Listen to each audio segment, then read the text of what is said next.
Do you want to watch some wrestling? Welcome back to Fog Wrestling. Right, I haven't actually watched the rest of SmackDown, but I need to get something off my chest. Then I'll click pause, and then I'll go check out the rest of the clips, and then, then we'll get the rest of this review, upload it. But, you know, when you watch this, it'll be one big, seamlessly unedited video. But anyway, right. Bray Wyatt's birthday was yesterday, right? He would have turned 38, but obviously sadly he's passed away. Triple H, man, he is one sick POS, brother, right? And all he does is pander, folks, right? The Wyatt 6 haven't been seen since, 2024, literally. We're now at the end of May, right? It's the end of May, folks. It's the end of May. And he brings them back on Bray Wyatt's birthday. And then you've also got Bo Dallas, like, in the ring, you know, like the whole candle stuff. Oh, look, it's Bray Wyatt's birthday. Have you ever seen a bigger amount of pandering in your actual life than this? Honestly, it's like Triple H trying to win back over some of the fans that, you know, he's pissed off since, like, basically this entire year with all the Rock stuff, Travis Scott, Jey Uso winning the Rumble, etc., etc. He's trying to win people back over. And honestly, I mean, it's essentially just using Bray Wyatt's death, clinging on to Bray Wyatt's death in an attempt to, like, you know, get fans to, like, oh, look, Triple H hasn't lost it, look, he's brought back the Wyatt. The Wyatt 6 are flat as a dodo, man. They're flat as a dodo, flat as a pancake, dead as a dodo. All the sayings, man, in the world, they are done. Oh, but they attacked the Motor City Machine Guns. What was that, the segment I went to bed in? You know, I mean, it was Alex Shelley, or was it Chris? It was Chris Sabre against Tommaso Ciampa, and I went, sorry folks, I'm away. Because I'm not watching that. And I didn't watch it, because I went to my bed. Right? But it's actually pathetic, Triple H using Bray Wyatt's birthday to bring these guys back. It is, man. And there'll be people out there defending it, like, oh, see, that justifies them being off 6 months. So, you know, that they brought them back on a significant day to Bray Wyatt. Well, what next? Are we going to do it on the day Bray Wyatt lost his first tooth? He lost his virginity? The day he graduated college? No, seriously, what's the next fucking step here in the Wyatt 6 programme? Honestly, some of the most pathetic shit I've ever seen from a booker, head of creative, Triple H. Guy doesn't have a fucking Scooby snack, man. And thankfully I can see right through it. I mean, it's pathetic. Honestly, it's pathetic. It's almost like he brings them back on Bray Wyatt's birthday so people don't bash it. It's like, oh, look, that's a get out of jail free card. Get out of jail free card. Aye, that's it. That's the way, brother. Oh, look, we'll bring them back on Bray Wyatt's birthday so no one can bash it. It's pathetic, man. You know what I mean? And but I mean, like, people bashed in the past, like, you know, them using Eddie's name and, like, Rey Mysterio and Orton feuds, and you know what? It was a little bit distasteful. I'm not going to sit here and bash it, but you know what? Eddie Guerrero had a great mind for this business, and I know he would happily use his death. Honestly, I think he would. I think Guerrero would happily have used his death if it furthered getting, you know, his friends like Rey Mysterio over on a feud against Randy Orton, and it did. That 2006 Rumble run and feud with Orton and Angle and shit helped, but it's like this stuff with Bray Wyatt, it's honestly, it's just pathetic for Triple H, man. Anyway, let's get into this show. Also, before we get into this show, Son of Scotland might be getting out tonight, so if he does, I don't know what's going to happen with a watch along.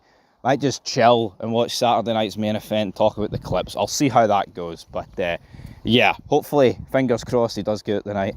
I mean, I said to him earlier about Saturday night's main event, and he's like, fuck, I hope they keep me an extra day.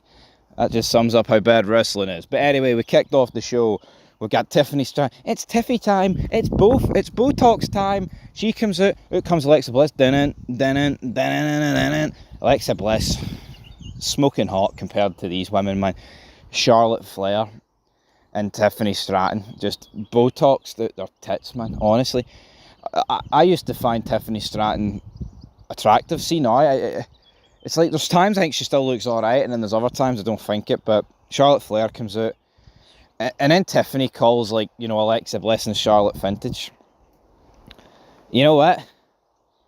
Are they older than you, Tiffany? Aye, but by God, Alexa Bliss is 100 times better looking than you. Ludwig Kaiser, man, guy must have fucking microplastics in his balls from the amount of time he's put it in her jaw, brother. But anyway, this segment was a bit trash. Like, it just ended really flat. Tiffany's like, "Toodles," and just walks out, and then out comes Julia. Out comes Selena Vega. Julia wins the triple threat match, which I am relatively pleased about. I think that is a good thing to have happened. So yeah, decent enough match. It was sloppy in places, man. See, during the breaks, by God, it was some sloppy ass shit, brother. Drew McIntyre got attacked by Damian Priest. We saw the new bloodline arrive. I said the new bloodline. Let's just fucking bin it. What else happened? Yeah, then we had the entrances to Tommaso Ciampa versus like Chris Sabin. Also, Chelsea Green got in a brawl with Selena Vega. That hinted at a 3-on-3 match. Did that happen later on this show? I've no idea. The only thing I've seen on this show, apart from what I watched last night, was the Bray Wyatt stuff, which I've ranted on because I just think it's honestly pathetic what Triple H has done there. But anyway, I'm away to watch the clips, and yeah, this is going to be like a seamlessly... There's going to be like nothing wrong here. It's just going to cut to me, because I'm in the middle of a field right now, but in half an hour, I'll be back watching those SmackDown clips, slaving away. So, until the next 3 seconds, peace. Yeah, so I've seen all the clips. Let's move in and refute. Tommaso Ciampa wins. Looks like Candice LeRae has aligned herself with DIY. Byron Saxton has an interview with Fraxium, but... What has happened to professional? What in the fuck has happened to anybody that resembles a star? Huh? I mean, DIY, Motor City Machine Guns, Fraxium, taking up prominent roles on SmackDown, on the USA Network. Downright disgusting. I never seen a thing yet. Oh, he filmed it a month ago. Well done, John. Priest and McIntyre brawl. I don't care anymore. I don't give two shits. Seriously. Honestly. Oh, I'm going to put you in the hospital tomorrow at Saturday night's main event, they say. Alright, Priest. Ah, well, Skibby-Doo, gotta stick my sword up you. Pish would be the correct terminology. Solo Sikoa has a conversation with Jacob Fatu and JC Mateo. Well, go there. That's the first time you said I love you, boy. I'm sick of this, man. You know what I mean? Solo's like, oh, Jey Uso's been down since Roman Reigns has took hiatus, but guess what? I never went. Why has Roman Reigns took hiatus, folks? Care to explain? We're just going to sit here and not explain it, you know what I mean? Crap. Charlotte there walks backstage with Charlotte Flair and Alexa Bliss, and I'll see you at Money in the Bank. Oh wait, you're not in Money in the Bank, which I thought was kind of funny. But anyway, Secret Harvest they defeat Hee Haw because B-Fab and Michin and Chelsea Green lose. Well, the Secret Harvest lose. You had Selena Vega out there as well. The Fab You lost neckbreaker. What a shite manoeuvre that is. I mean, that's just a mouthful, isn't it? But again, B-Fab, Michin, DIY, Motor City Machine Guns, Fraxium, the Secret Harvest. Look at the mid cards of yesteryear. The tag team default, Edge and Christian, the Dudleys, the APA, the Hardy Boys. You know, I could fucking great. I could cry about how bad wrestling's become. But where's that going to get us? Street Profits have an interview backstage. I don't care. Santos Escobar, sit down, señor, órale, Los Garza. Berto, I saw you see your video. Where's Calite? June 7th, Inglewood, California. Oh, AAA, TNA, WWE, NXT, AEW, New Japan, All Japan. I don't care what companies are going to this all triple worlds collide pish. No one cares, man. Rey Fenix and Jimmy Uso versus Jacob Fatu and JC Mateo. Rey Fenix is a fucking jobber. Jimmy Uso is as dead as he's ever been. Jacob Fatu is a fucking ugly jabroni. And JC Mateo's a fat jabroni. That's this match in a nutshell. Of course the new bloodline were going to win. The Tour of the Islands. Oh, but they keep giving this JC Mateo guy a couple of victories to try and make him feel important. Look at the state. He's a fat Bo Dallas. That's all he is. Nothing more, nothing less. LA Knight cuts a promo. I'm leaving. Yeah. Money in the Bank. Yeah. LA Knight, yeah, BFT on everybody, yeah. R-Truth then cuts a promo.